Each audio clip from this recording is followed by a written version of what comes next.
First at 5, a shocker on the subway. A group of people attacked by a stranger with fire. This is the National Guard entering and guarding the most dangerous place in the world, the New York City subway. I'm redeploying nearly 1,000 members of the New York State Police, MTA Police, and MTA National Guard in the city's busiest transit stations. Criminals are still slipping through the cracks. 24 hours into the implementation of the governor's 5-point safety plan, an MTA worker has been assaulted and a Good Samaritan stabbed. After around 3:30 early Thursday morning, a random attacker slashed him in the neck when he leaned his head out of the southbound A train window at the Rockaway Avenue station. When I saw the pictures this morning, my heart dropped. A split half an inch would have cut a vein in his neck and he was dead. New York City's crime spike is freaking everyone out, but Mayor Adams and Governor Hochul are stepping up with a bold cops, camera, and care strategy to reclaim subway safety. As they deploy more people and ramp up surveillance, the big question looms: should we blame bail reform for this crime wave? The answer just might surprise you. So right now, the New York City subway is pretty dangerous. It's kind of like Iraq right now. Crime is getting out of hand and people are freaking out. Over 3.6 million people take the New York City subway every day. The National Guard will be checking bags after a rash of violent assaults on the nation's largest train system. One high-profile case, this horrifying moment: a woman smashed cellist Ian Forrest in the head while he was performing on a subway platform. And also, don't forget, we still have the migrant crisis here. To that video that showed police using a stun gun on a migrant as he held his 1-year-old son at a shelter. The Immigration Coalition calls it troubling, but Mayor Adams is backing the actions of police. So let's talk about Governor Hochul's plan. She is trying to reduce the crime in New York City subway system, and she came with this bold new plan called Cops, Cameras, and Care Initiative, the CCC. Focusing on several key strategies. First, to increase the police presence. This plan involves deploying more police officers throughout the subway system to enhance safety and deter crime. This includes the strategy of deploying officers at all major hubs and throughout the subway network to ensure a visible law enforcement presence, which obviously this is a pretty good idea. I don't take the train as much as I used to, considering I have a car now, but usually when I go on the subway, I do see cops. But there are times where I don't see cops. And it looks like anytime there's a crazy crime situation where there's a big fight, some robbery, something crazy is happening in the subway system, the cops are not there. They always seem to be not there when there's something seriously happening. For the most part, when I go in a train station, I usually see some officers hanging around on their phone, just hanging around, trying to make everyone feel a little better, despite the fact that they've been putting a lot of officers for quite some time now, and it still hasn't solved anything. So again, we'll talk about bail reform later on in the video. Next thing, subway camera expansion. This initiative includes installing cameras in all subway cars to help in crime prevention and investigation. This aims to increase security footage to boost rider confidence by ensuring that any criminal activity is captured on video. Now, this is the thing that actually blows my mind. You would think this should have been already happening. There should be cameras in every subway car. Like, this is something that should have happened since they had the ability to put cameras in subway cars. Considering now that we're able to use Wi-Fi in many of the subway stations in New York City, this is something that should have been already done. It reminds me that time during the Rona where they decided to start cleaning the subway cars every night. You'll think that should have already been going on. You telling me after 1,000 years of the subway system being there, you're just now realizing that you may want to make sure you clean the platforms and trains as much as possible? This should have already been happening type of thing that we're dealing with. Let's get to the third one. Addressing mental health. In this plan, they recognize the importance of addressing mental health issues across the homeless population in the subway system. Governor Hochul has directed the creation of the dedicated inpatient units and the expansion of the crisis intervention training for MTA police, NYPD, and EMS and EMT personnel. This approach is designed to provide assistance to those who are suffering from serious mental illnesses and ensure that they get the care that they need. Again, pretty obvious. We have a serious mental health crisis in the entire country, but especially in New York City, where people are homeless, people are on drugs, people are unhappy, they're frustrated. And it seems like a lot of these random acts of crime is someone whacked out of their mind. They're having some issues, they're having a crisis, and they just finding some way to express that anger, and usually towards an innocent person. Police are looking for that man you just saw holding 2 cans of fire on the subway platform. They say he lit the flammable liquid and then threw the cans at a group of strangers. So having the MTA police and NYPD and the EMS and EMT personnel understand some level of how to help maybe we can solve some of these issues. But at the same time, there's a big problem with the mental health issue in the country. Anything can help at this point. And then the next one, which is kind of similar to the first one, enhanced training for first responders. This plan includes expanding training for law enforcement and first responders to ensure that they're equipped with the best practices for engaging individuals experiencing a mental health crisis. So these measures are here to tackle the immediate concerns of safety and the underlying issues contributing to crime in the subway system. But it goes to show that underlying issues.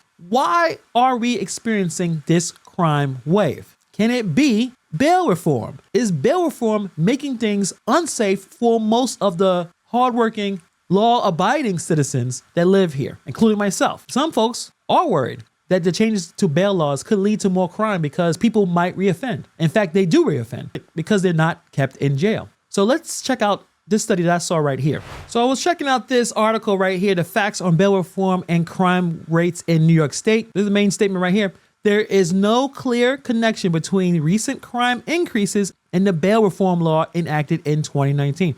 Now, I'm really surprised about this, to be honest with you. Let's read the first paragraph here. In 2019, the New York State adopted a law ending the assessment of cash bail in most cases involving misdemeanors and non-violent felonies. Right off the bat, not true, because a lot of people who have done violent offenses have been let go without bail. So I don't know what they're talking about with that one, but okay, let's read the rest.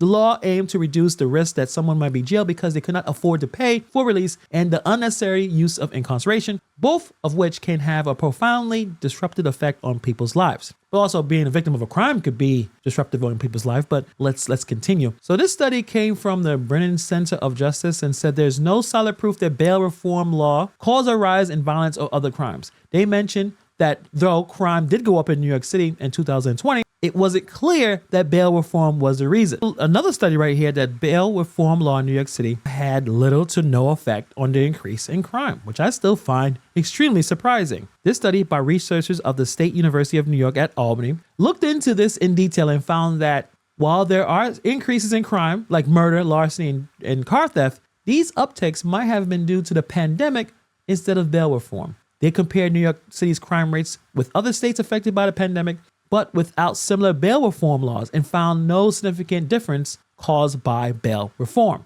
I mean, I find this extremely hard to believe. We're gonna read this last paragraph right here. Despite multiple statements from the media and stakeholders that individuals released under bail reform are no more likely to reoffend, the public continues to believe that bail reform leads to more crime, says David McDowell, professor of criminal justice at SUNY Albany. Using findings such as ours, lawmakers and stakeholders can better address concerns about public safety. So right there, they're saying that bail reform isn't the reason why we see the uptick in crime, that there's other situations. But at the same time, there are people who disagree.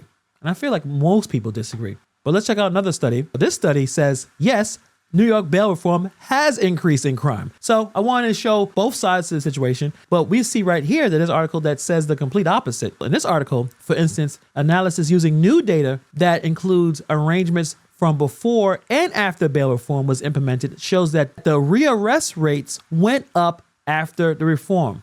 Basically saying people are getting bailed out, not paying cash bail, they're able to leave. They just reoffend and go back to jail anyway. They're suggesting that offenders were more likely to reoffend following bail reform, particularly outside of New York City, which is interesting. This analysis indicates that there's less restrictive pre-trial detention conditions that might contribute to the high rearrest rates, the high reoffend rates. The fact that they don't have to worry about posting bail, they don't have to stay in jail, they just come back out and commit more crimes. And what I've noticed, many of the major crimes that we've seen in New York City and the local news, usually this person is reoffending. They have been in jail, they've been through the system, and they come right back out. And many of these offenses, they don't have to worry about paying bail. They come right back on the street to commit more crimes. So we can see right here some of the data they've picked up.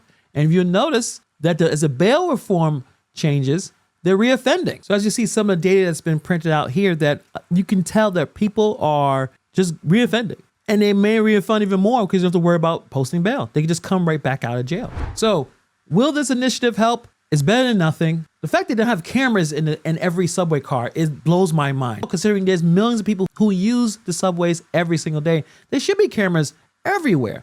And obviously now we have the National Guard, we have more cops. I don't know, soon we may have a bunch of tanks down there. It's going to be still a problem because I believe, in my opinion, despite some of the information that I've saw in the last couple of studies, bail reform is causing this problem. Mayor Eric Adams not holding back on his strong criticism of the state's bail laws, saying that it's failing to keep recidivists in pretrial detention. It is dangerous, it is harmful, and it's destroying the fabric of our city. The mayor outlines what he called the worst of the worst criminals. 716 individuals, the NYPD says, are responsible for 30% of shooting incidents in New York City since 2021. 54% of these individuals have an open felony. This is not an attack on righteous reforms. This is an attack on those who are exploiting the reforms. At least the mayor and governors realizing that the sanctuary city laws may need to be changed, because if you do violent crimes, why are you still here? How are you able to still be here after you came here illegally and committing crimes like beating up cops, slashing people, and doing all types of crazy things? You should be immediately deported. So at least they were having some sense of, hey, maybe we need to change some portion of the sanctuary city laws. But this summer is going to be wild. I've already been telling you guys this for the last couple of videos. If you've been checking my videos out, you know that this summer is going to be, I don't want to be dramatic, but it's going to be a really bloody summer here in New York City. It happens every summer. People come out, it's nice outside, it's time to settle some scores, lose your mind as you get some ice cream, start doing some crazy stuff, start shooting and killing each other. That's just what happens here in New York City, especially in Brooklyn, where I'm at. So we're going to see more of this crime spike, not just in the subway system, but out in the streets. Put in the comments below, are you visiting New York City? Tell me what your vacation plans, and if they include New York City, put down in the comments below. Thank you for taking the time to watch this video, and I'll see you guys in the next video.